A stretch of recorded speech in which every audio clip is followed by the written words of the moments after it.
जोड़े में अभय के नाम का सिंदूर लगाए मंगलसूत्र पहने बैठी थी। उसे जैसे कोई होश नहीं था। उसकी आंखों के सामने बार बार सारे दृश्य आ जा रहे थे। अचानक से उसके मुंह से एक चीख निकल गई और वो जोर से रोने लगी, जैसे अपने अंदर के हर दर्द को निकाल देना चाहती हो।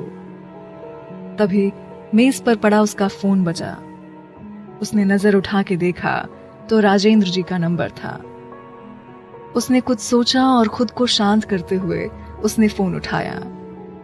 फोन के दूसरी तरफ राजेंद्र जी की आवाज थी, लड़खड़ाती हुई। काशी बिटिया। वो उनकी ऐसी आवाज सुनकर परेशान होकर बोली, क्या हुआ चाचा जी? काशी, इलाहाबाद चले आओ बेटा। राजेंद्र जी की आवाज में इस बार दर्द था। ये सुन उसने परेशान होते हुए पूछा, क्या हो गया चाचा जी? बाबा कैसे हैं? क्या हुआ, बोलिए, ठीक है ना वो? आनंद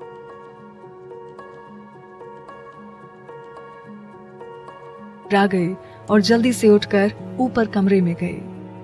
वो कुछ देर में कपड़े बदल के नीचे आई, पर उसकी मांग में सिंदूर लगा था और गले में मंगलसूत्र भी था।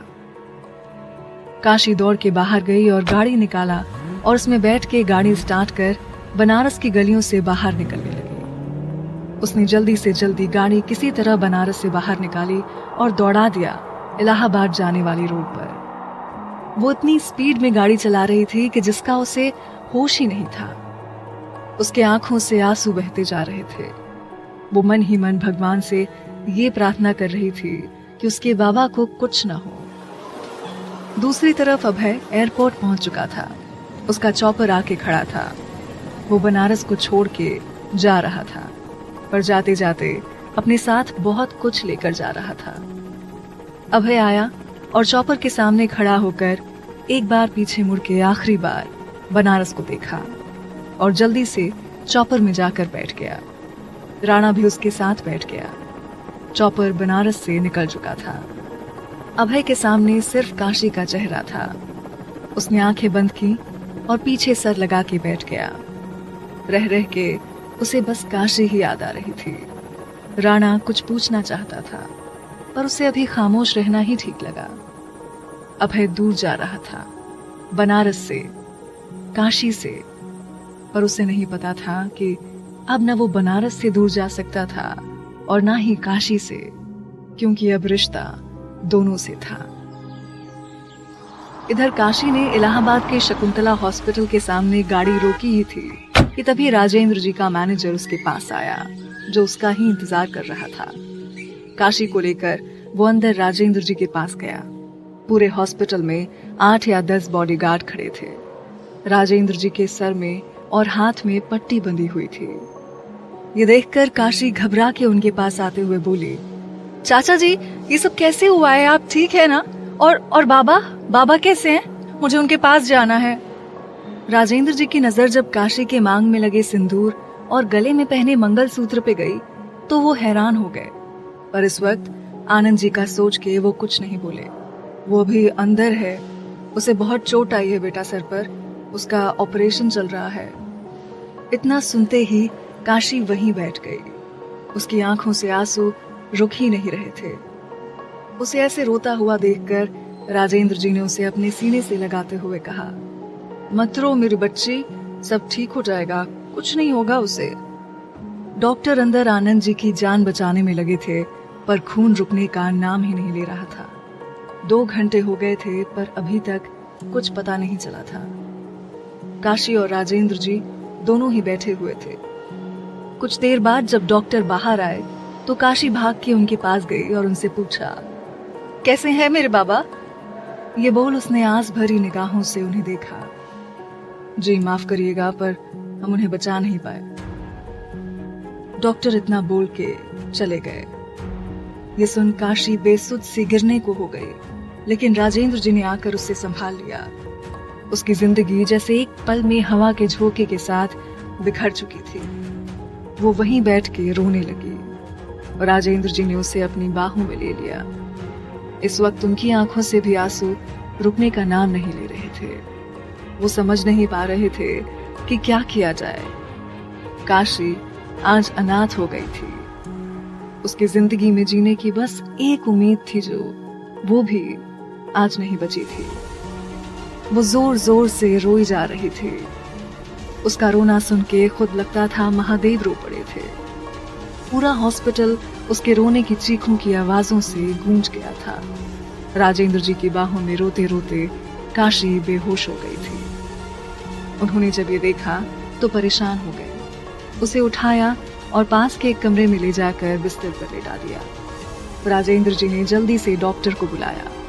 जब कुछ देर में डॉक्टर आए तो उन्होंने काशी को चेक कर कहा, कुछ नहीं, बस शॉक की वजह से बेहोश हो गई है। ये बोलकर उसने एक इंजेक्शन दिया उसे और उसका बीपी नाप के चले गए। राजेंद्र जी बाहर आए और वहीं रखी हुई बेंच पर बैठ गए। क्यों चला गया तू? अरे इस फूल सी बच्ची के बारे में तो सोचा होता। कैसे जिएगी ये? कैसे संभाल पाऊंगा मैं इस बच्ची को अकेले? राजेंद्र जी ये कहकर अपना मुंह अपने हाथों में छुपाकर रो पड़े। कुछ देर बाद नर्स एक पेपर लेकर आई। सर, इस पेपर पर साइन कर दीजिए ताकि हम आनंद जी का मृतक शरीर आपको दे सके। ये बोलकर उसने पेपर उन्हें दे दिया। राजेंद्र जी पेपर लेकर उस पे साइन कर उसे वापस कर दिए। नर्स पेपर लेकर वहां से चली गई। राजेंद्र जी को जब वापस से काशी का ख्याल आया तो उन्होंने सोचा कि अब कैसे उसे संभालना है। वो काशी के पास गए, उसे देखा।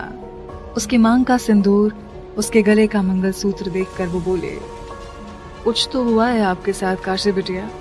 ये सिंदूर, ये मंगलसूत्र कैसे और क्यों? पर उससे पहले आप ठीक हो जाएं, हमें और कुछ नहीं चाहिए। बाकी जो आप बोलेंगी वो होगा। आखिर सच्चाई क्या है इस सिंदूर की, वो आप ही बता सकती हैं। कुछ देर बाद काशी को होश आया। राजेंद्र जी उसके पास बैठे हुए थे।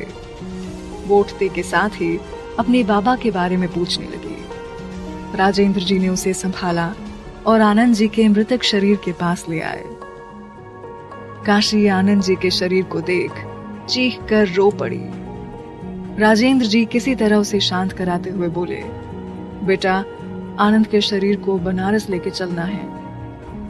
उन्होंने जैसे ये कहा, काशी उनकी तरफ देखने लगी। उसकी आंखों से आंसू बहे जा रहे थे।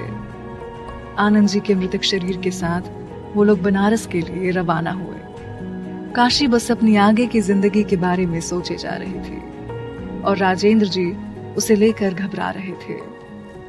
रात के करीब 12 बजे तक वो सब मणिकर्णिका घाट पहुंचे, जहां इस वक्त बहुत सारी चिताएं पहले से जल रही थी।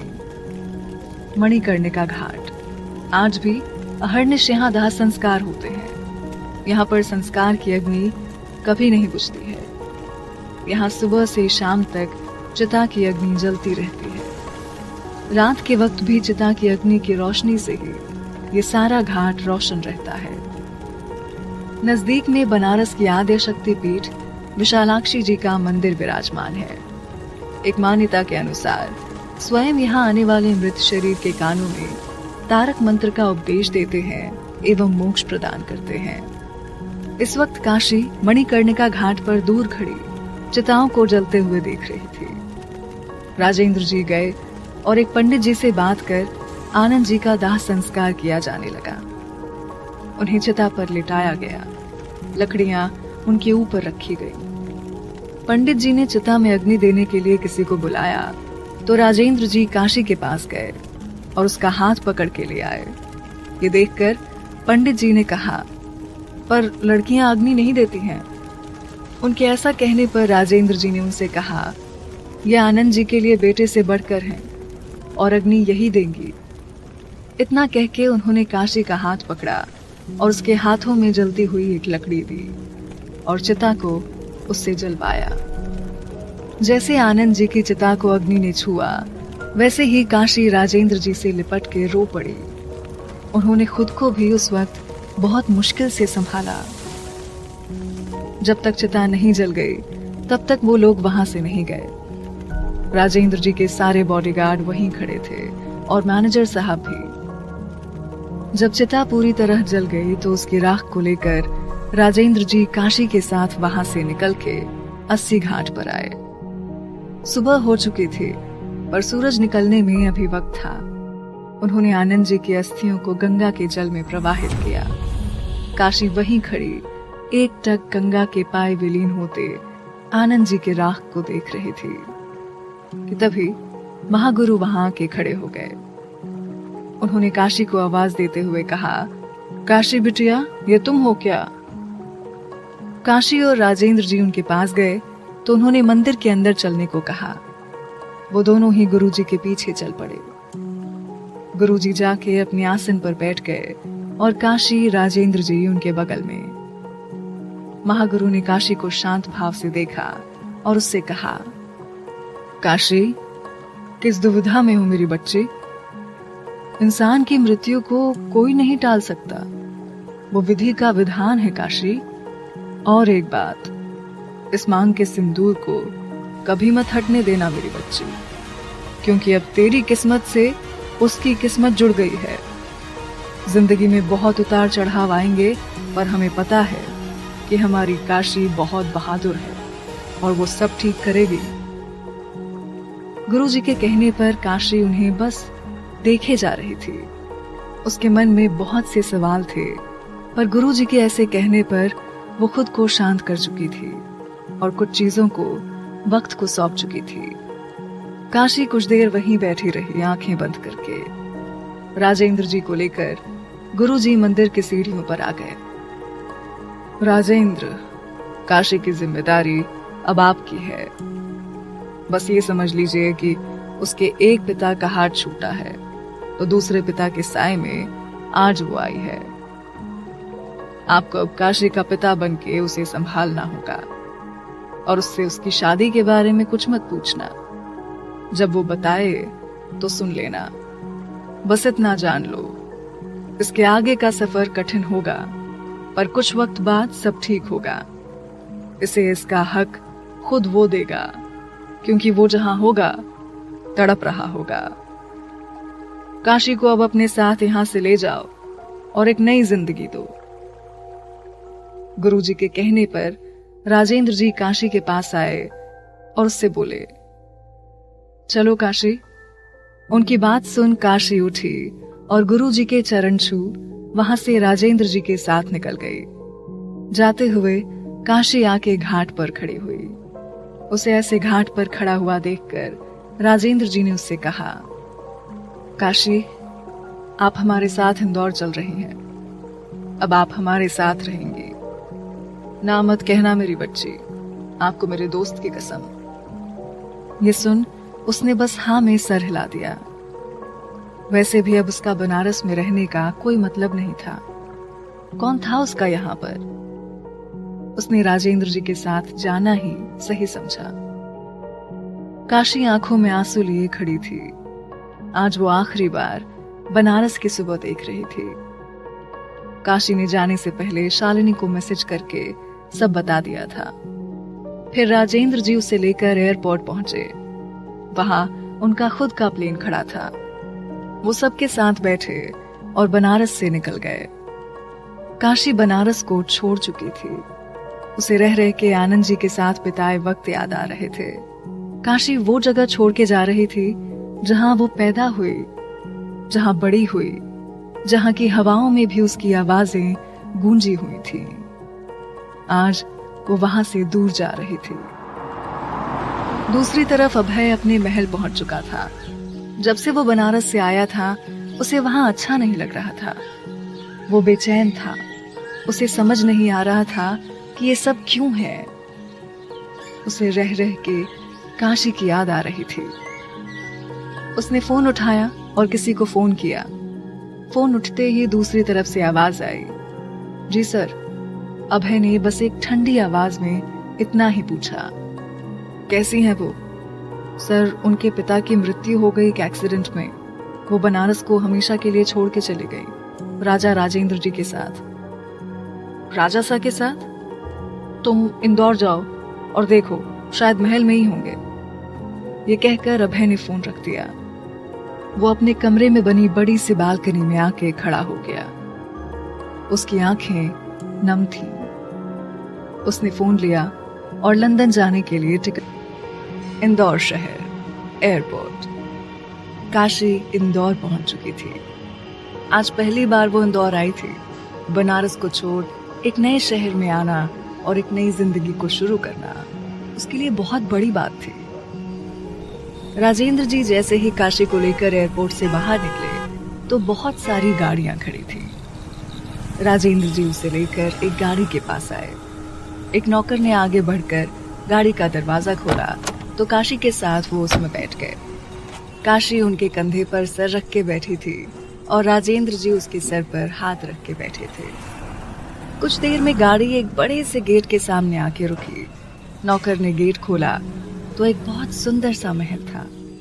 हर तरफ बंदूक लिए बॉडीगार्ड खड़े थे और जैसे ही राजेंद्र जी की गाड़ी अंदर आई सब झुक के सलाम करने लगे। गाड़ी आकर दरवाजे पर रुकी। राजेंद्र जी बहुत संभाल के काशी का हाथ पकड़ के उसे उतार के अंदर ले आए। सब वहां काशी को जानते थे क्योंकि उसकी तस्वीर हर जगह थी, पर काशी के लिए ये सब नया था। यहाँ का माहौल, यहाँ के नौकर और बाकी सब कुछ भी। सारे नौकर आकर एक कतार में खड़े हो गए। राजेंद्र जी को देखकर सारे नौकर ने एक साथ उनसे कहा, प्रणाम राजा साहब। उन्होंने सारे नौकरों को नजरें उठाकर देखते हुए कहा, प्रणाम। हमारी राजकुमारी का कमरा तैयार कीजिए। आज से ये हमारे साथ रहेंगे। इनकी जरूरत का सारा सामान इनके कमरे में हो। फिर उन्होंने गर्ल सर्वेंट्स को देखते हुए कहा, और आप तीनों हर वक्त इनके साथ रहेंगी और ये जो कहें इन्हें ला के देंगी। ये कहते हुए वो बाकी सारे नौकरों को समझा रहे थे। काशी अपना सर झुका के सोफे पर बैठी थी। राजेंद्र जी उसके पास आए और उसे लेकर ऊपर बने एक बड़े से आलीशान कमरे में ले गए, जहां पर जरूरत की सारी चीजें थी। बड़ा सा बिस्तर था, उस पे बहुत सारे तकिए सलीके से रखे थे। चारों तरफ बिस्तर के गुलाबी रंग का नेट लगा था। राजेंद्र जी ने काशी को बिस्तर पर बैठा दिया और सारे नौकर वहां से चले गए। काशी, ये आपका कमरा है बेटा, अब आप यहाँ रहेंगे। ये कहते हुए वो उसके पास रखी चेयर पर बैठ गए, पर काशी शांत थी। काशी, जिंदगी को आगे बढ़ने दो मेरी बेटी। आनंद भी आपको इस तरह अगर देख रहा होगा तो कितनी तकलीफ हो रही होगी उसकी आत्मा को। मत दे खुद को इतना दुख मेरी बच्ची। राजेंद्र जी के इतना कहने पर काशी उनके सीने से लगकर रो पड़ी थी। उन्होंने काशी को शांत करा सुला दिया और खुद उसके कमरे से चले आए। वो काशी को उसके कमरे में सुला के जब नीचे आए तो एक बूढ़े से नौकर जिसका नाम रघु था, उन्होंने आगे आकर उनसे पूछा, साहेब, काशी बिटिया ऐसे यहाँ क्या हुआ? सब ठीक तो है ना? काका, आनंद अब इस दुनिया में नहीं रहा, इसलिए काशी को हम अपने साथ ले आए। इतना कह के राजेंद्र जी रो पड़े। इसके आगे कुछ भी कह पाने की हिम्मत उनमें नहीं थी। काका ने उन्हें संभालते हुए कहा, साहेब, मृत्यु से कौन भाग पाया है? अब आपको खुद को संभालना है, क्योंकि अब काशी बिटिया आपकी जिम्मेदारी है। काशी बिटिया की शादी कब हुई? काका का ये सवाल सुन के राजेंद्र जी सोच में पड़ गए। काका, काशी की शादी के बारे में कोई नहीं पूछेगा और ना ही इस महल में कोई चर्चा होगी इस बारे में। वो जिस तरीके से यहाँ रहना चाहती है रहेंगे। राजेंद्र जी ने महल के सभी काम करने वालों को ये बात कहा और वहां से चले गए। राजस्थान, अभय का ऑफिस। अभय अपने ऑफिस में बैठा काम कर रहा था कि तभी राणा उसके केबिन में आते हुए बोला, हुकुम सा, आप लंदन जा रहे हैं? उसने ये बात ऐसे पूछा था जैसे उसे इस बारे में कोई जानकारी ही नहीं थी, और ये सच भी था। जी हाँ, और कुछ महीने में अपना काम वहीं से करूंगा। इतना कह के उसने अपना लैपटॉप बंद किया और कोट पहनकर बाहर जाने लगा। राणा उसके पीछे चलने लगा और दोनों साथ में लिफ्ट में चले आए। राणा ने उसे ऐसे खामोश देखकर धीरे से कहा, हुकुम साहब, आपसे कुछ पूछें अगर आज्ञा हो तो? यही ना कि हमने काशी से शादी क्यों की, और करी तो ऐसे छोड़ क्यों दिया? अभय के ये बोलने पर राणा हैरान होकर उसे देखने लगा। राणा के कुछ न कहने पर उसने आगे कहना शुरू किया, राणा, काशी हमारे निगाहों से होते हुए हमारे दिल में बस रही थी। तुम जानते हो कि मेरी जिंदगी में दुश्मनों की कमी नहीं है। अगर उन्हें ये पता चलता कि वो कमजोरी है हमारी, तो उनके साथ कुछ भी कर सकते थे। इसलिए ये करना पड़ा। जहां भी होंगे वो सही सलामत होंगे। ये बोल अभय गाड़ी में बैठ गया और उसके साथ आगे की सीट पर राणा आकर बैठ गया। कुछ सोचकर राणा ने उससे पूछा, तो आप लंदन क्यों जा रहे हैं? अभय ने खिड़की से बाहर देखते हुए उससे कहा, क्योंकि यहाँ रहे तो कदमों को रोक नहीं पाएंगे हम। कुछ देर में अभय महल पहुंच चुका था और सामान पैक कर एयरपोर्ट चला गया। वो एयरपोर्ट पहुंचकर अपने प्लेन में बैठ के राजस्थान से निकल गया। उसे खुद नहीं पता था कि वो यहाँ कब वापस आएगा। 1 महीने बाद इंदौर शहर। काशी को इंदौर में रहते हुए 1 महीने हो चुके थे और इस बीच उसने खुद को संभाल भी लिया था।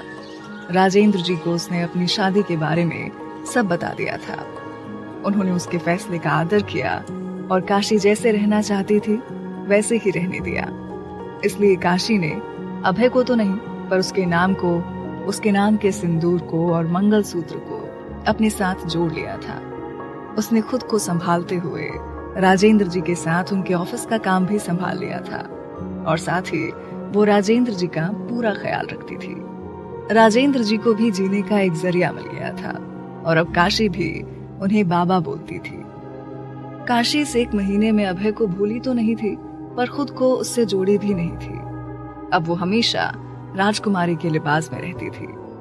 राजस्थानी लिबास, मांग में सिंदूर, गले में बड़ा सा मंगलसूत्र और मांग राजस्थानी टीका, हाथों में भरी हुई चूड़ियां और पैरों में पायल। राजेंद्र जी ने काशी को अपनी बेटी के रूप में अपना लिया था, इसलिए उसे उसी परंपरा में रहने के लिए कहा था जिस तरह उनकी खानदान की लड़कियां रहती थी। आज राजेंद्र जी के एक बिजनेस पार्टनर अपने बेटे के साथ काम के सिलसिले में घर आ रहे थे। वो दोनों बचपन के दोस्त भी थे, इसलिए इन दोनों के परिवार में काफी अच्छी दोस्ती थी। काशी भी अपने कामों में लगी हुई थी। छुट्टी का दिन था तो वो भी राजेंद्र जी के लिए अच्छा खाना बना रही थी। वो रसोई घर से बाहर आई तो देखा कि कुछ लोगों के साथ रघु काका अंदर आ रहे थे। उसने काका से पूछा, काका ये लोग कौन है? काका ने उन दोनों की तरफ देख के इशारा करते हुए कहा, बिटिया ये राजासा से मिलने आए हैं। विक्रम सिंह है, माधवगढ़ इन्हीं की रियासत है, और ये उनके बेटे विजय सिंह। जी हम अभी बाबा को बुला देते हैं, तब तक आप सब बैठिए। काका इन सब के लिए जलपान ले आइए। ये कहते हुए काशी ने अपने सर पर दुपट्टा लिया और राजासा को बुलाने चली गई। विजय उसे बहुत ध्यान से देख रहा था।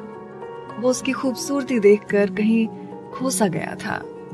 काशी के खुले बाल जो कमर तक आ रहे थे, राजस्थानी लिबास उस पे बहुत भा रहा था। काशी कुछ देर में राजेंद्र जी को बुला लाई। राजेंद्र जी आए तो विजय ने उनके पैर छुए। उन्होंने उसे आशीर्वाद देते हुए कहा, जीते रहिए विजय, आप कब आए अमेरिका से? विजय ने उनके पास बैठते हुए कहा, जी अंकल बस 2 दिन हुए, पापा आ रहे थे तो सोचा कि मैं भी आ जाऊं और आपसे मिल लूं। वो सब बात कर ही रहे थे कि तभी काशी सबके लिए चाय नाश्ता ले आई। उसे सबसे मिलवाते हुए राजेंद्र जी ने कहा, इनसे मिलिए, ये काशी है, हमारी राजकुमारी। उन्होंने जब काशी का परिचय अपनी बेटी के रूप में कराया तो विक्रम सिंह और विजय थोड़ा हैरान थे। काशी दोनों को प्रणाम कर वहां से चली गई। विक्रम जी की सवालिया नजरों को देख के राजेंद्र जी समझ गए थे। आप ये सोच रहे हैं ना विक्रम कि ये हमारी बेटी कैसे? ये कहते हुए उन्होंने विक्रम की तरफ चाय का कप बढ़ा दिया। विक्रम जी ने चाय लेते हुए कहा, जी मैं यही सोच रहा था। तो राजेंद्र जी ने उन्हें सारी बात बता दी। विजय ने उनसे काशी के बारे में और जानने के लिए पूछा। काशी जी की शादी, इस पर राजा साहब ने कहा, उनकी शादी के बारे में हम उनसे कभी नहीं पूछते और ना ये हक हमने किसी और को दिया है। काशी इस शादी को निभाना चाहती हैं, इसलिए हम उनके फैसले की कदर कर रहे हैं। ये सब सुनकर विजय काशी के बारे में सोचने लगा। उसके बारे में जानकर इतना समझ गया था कि काशी एक बहुत अच्छे दिल की लड़की थी। कुछ देर राजेंद्र जी से बात करके वो सब चले गए। विजय जाते जाते काशी को ही देख रहा था जो कोई काम कर रही थी। विजय जा चुका था काशी को अपनी निगाहों में लेके, पर काशी इन सब से बेखबर थी। रात का वक्त, काशी का कमरा। काशी अपने कमरे में सो रही थी। उसे रह रह के सपने आ रहे थे। वो नींद में ही चीखने लगी। राजेंद्र जी भागते हुए अपने कमरे से उसके कमरे में आए और उसके सर पर हाथ रख उसे शांत करके सुला दिया। इस सपने के दर्द को हम समझ सकते हैं काशी, पर माफ कर दो, हम कुछ कर नहीं सकते। ये बोल उन्होंने सोती हुई काशी को देखा और बाहर जाकर एक नौकरानी को बुला के उसे काशी के पास रुकने का बोल के चले गए। अगली सुबह उठ के काशी मंदिर में पूजा करके राजेंद्र जी के लिए खुद नाश्ता बना रही थी कि तभी विजय महल में आया। काका उसे राजेंद्र जी के कमरे में ले गए। उन्हें देखकर विजय ने उनसे कहा, प्रणाम अंकल जी। उसकी आवाज सुन जब राजेंद्र जी ने उसकी तरफ देखा तो वो हाथों में फूल लिए खड़ा था। उसे देखकर उन्होंने अखबार फोल्ड करके सामने टेबल पर रखते हुए कहा, आप आज सुबह सुबह यहाँ कैसे? जी हाँ अंकल जी, बल्कि आज नहीं, मैं अब आपके साथ हर दिन ऑफिस जाऊंगा, क्योंकि पापा जी का हुक्म है जो वो कल आपके सामने देकर गए हैं। ये बात विजय ने थोड़ा मजाकिया अंदाज में कहा था। तभी काशी राजेंद्र जी के कमरे में आते हुए बोली, बाबा चलिए नाश्ता लग गया है। उसे वहां देखकर विजय ने अपने साथ लाया हुआ फूलों का गुलदस्ता उसे देते हुए कहा, गुड मॉर्निंग प्रिंसेस, और ये प्यारा सा गुलाब प्यारी सी प्रिंसेस के लिए।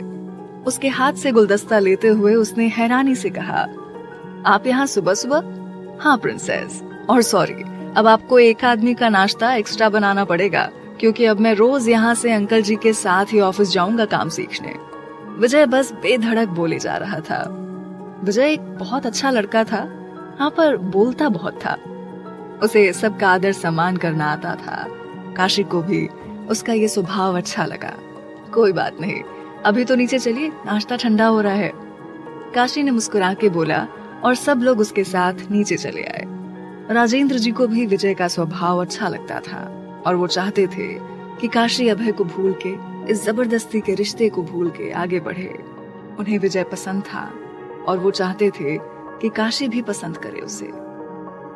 सब नीचे आए और नाश्ता कर ऑफिस के लिए निकल गए।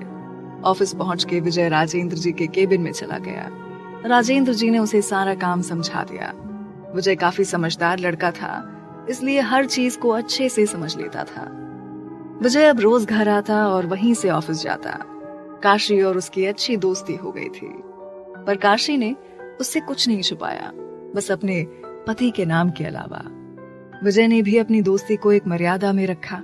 वो काशी का आदर करता था और हर वक्त उसके चेहरे पर मुस्कान लाने की जद्दोजहद में लगा रहता। काशी को भी विजय के रूप में एक अच्छा दोस्त मिल गया था। काशी अब अपनी जिंदगी में आगे बढ़ी तो थी, पर अभय के धोखे को आज भी अपने दिल में रखे हुए थी। आज भी वो सपने उसे रातों में परेशान करते थे। विजय उसकी जिंदगी में बहुत सी खुशियां लेके आया था, पर दोनों को ही अपनी मर्यादा का पता था। विजय के लिए काशी उसकी सबसे अच्छी दोस्त और प्रिंसेस थी। उसके लिए भी विजय सिर्फ उसका एक अच्छा दोस्त था। विजय अंदर आकर फूलों का गुलदस्ता लाकर उसे देते हुए बोला, गुड मॉर्निंग प्रिंसेस। काशी उसके हाथ से गुलदस्ता लेकर उसे टेबल पर रखते हुए बोली, आ गए आप? हाँ प्रिंसेस, और जल्दी से नाश्ता दे दो, बहुत भूख लगी है। ये बोलकर विजय खाने के टेबल के पास आ गया। काशी ने नाश्ता टेबल पर रखते हुए कहा, आप क्या यहाँ कुंवर साहब सिर्फ खाने आते हैं? वैसे आपको एक और बात बतानी थी। वो क्या है? वो ये कि आज हम कुछ दिनों के लिए अमेरिका जा रहे हैं, पापा के बिजनेस के काम के सिलसिले में, तो कुछ दिन आपको हम फोन पे परेशान करेंगे प्रिंसेस। ये बोल विजय नाश्ता करने लगा।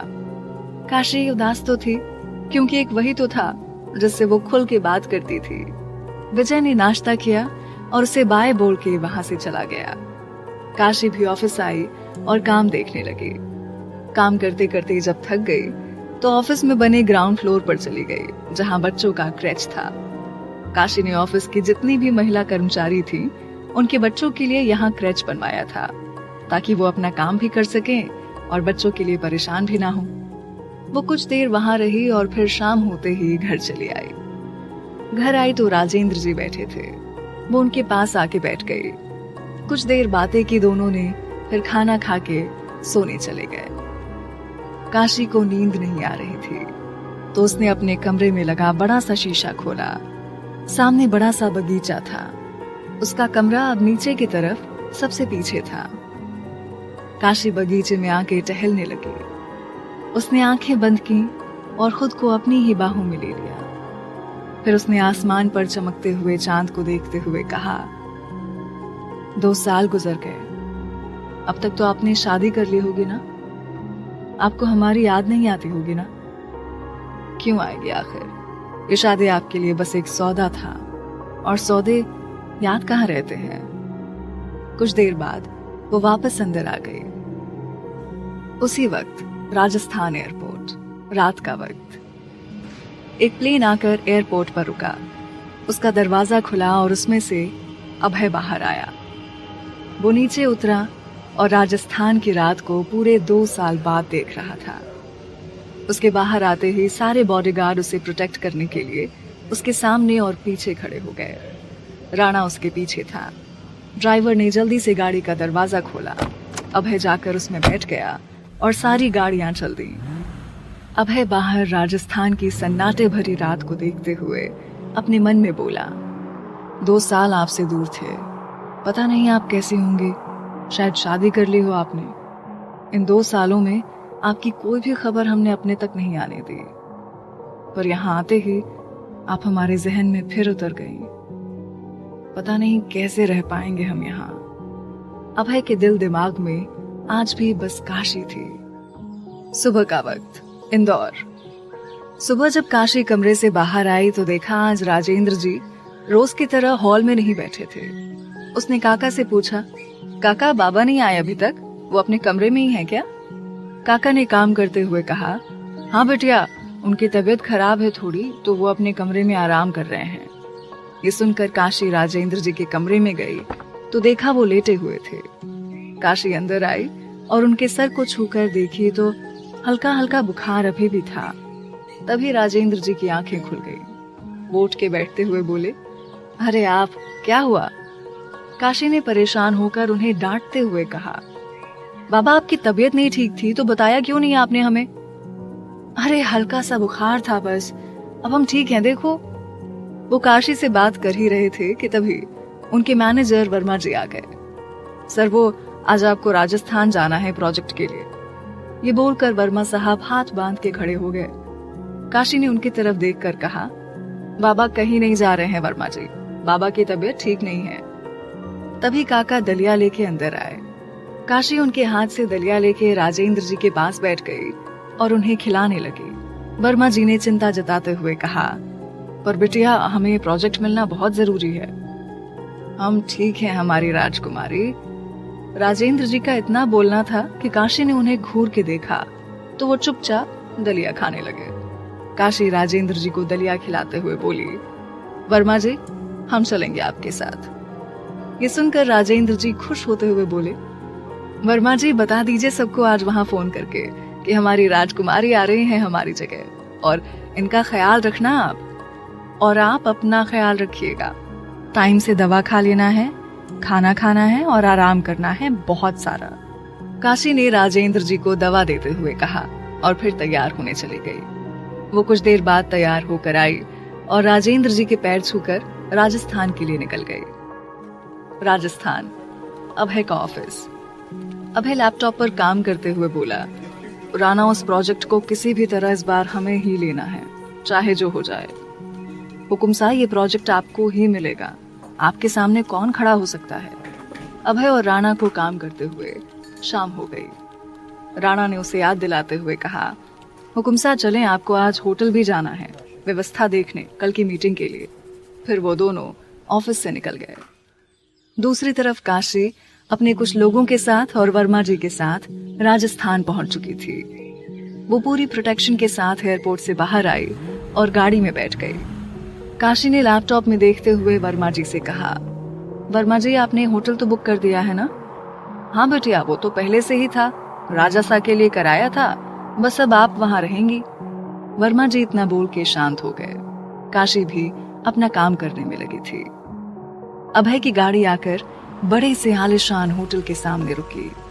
होटल का नाम था एपीएस होटल। ये राजस्थान का सबसे मशहूर होटल था और यहाँ कमरा मिलना भाग्य माना जाता था, क्योंकि यहाँ कमरे खाली मिलते ही नहीं थे।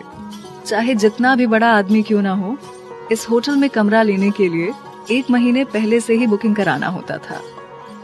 अभय की गाड़ी जैसे रुकी, एक नौकर ने जल्दी से आके दरवाजा खोला। अभय ने बाहर आकर अपना चश्मा निकाल के अपने जेब में रख लिया, कोट की एक बटन लगाया और अंदर बढ़ गया। सब उसे देख के खड़े हो गए और झुक के नमस्ते करने लगे। अभय सबको बैठने का इशारा करके अपने केबिन में आ गया और दूसरी तरफ काशी भी गाड़ी से आकर उसी होटल के सामने रुकी। काशी बाहर आई और वर्मा जी के साथ अंदर गई। बिटिया बैठो, हम बात करके आते हैं। ये बोल वर्मा जी चले गए। काशी वहीं सोफे पर बैठ गई। तभी वर्मा जी के साथ एक होटल का कर्मचारी आकर बोला, चलिए राजकुमारी जी। काशी सबके साथ चल पड़ी। बॉडीगार्ड वहीं नीचे खड़े रहे। होटल के नौकर ने जाकर रूम दिखाया और फिर वहां उसे छोड़कर वापस चला आया। वर्मा जी का कमरा भी बगल में था। काशी ने राजेंद्र जी को फोन किया।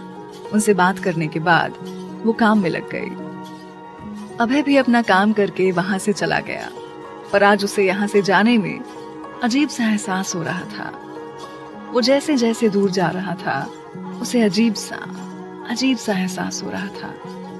काशी भी थकी थी तो सो गई। सुबह का वक्त, अभय के होटल का कॉन्फ्रेंस हॉल। सारे बड़े से बड़े व्यापारी यहाँ हॉल में बैठे थे। अभय जैसे ही हॉल में आया, सब खड़े हो गए और झुक के उसे नमस्कार किया। अभय भी आदर भाव के साथ हाथ जोड़ लिया और जाकर अपनी जगह पर बैठा ही था कि तभी उस प्रोजेक्ट के हेड सुरेश महलावत जी आए और अभय को देखकर बोले, खंबागड़ी हुकुम साहब। अभय ने आंखों से इशारा करके जवाब दिया, आप सब यहाँ आए उसके लिए मैं आभार प्रकट करता हूँ आप सबका। और एक समाचार ये भी है कि राजा राजेंद्र सिसोदिया जी नहीं आ सके, इसलिए उनकी बेटी यहाँ हमारे साथ उपस्थित है। तो मिलिए राजकुमारी काशी प्रताप सिंह से। महलावत जी के इतना कहते ही काशी वर्मा जी के साथ अंदर आई। अभय उसका नाम सुनकर सर उठा के हैरानी से देखने लगा। काशी सबको हाथ जोड़ के प्रणाम कर रही थी।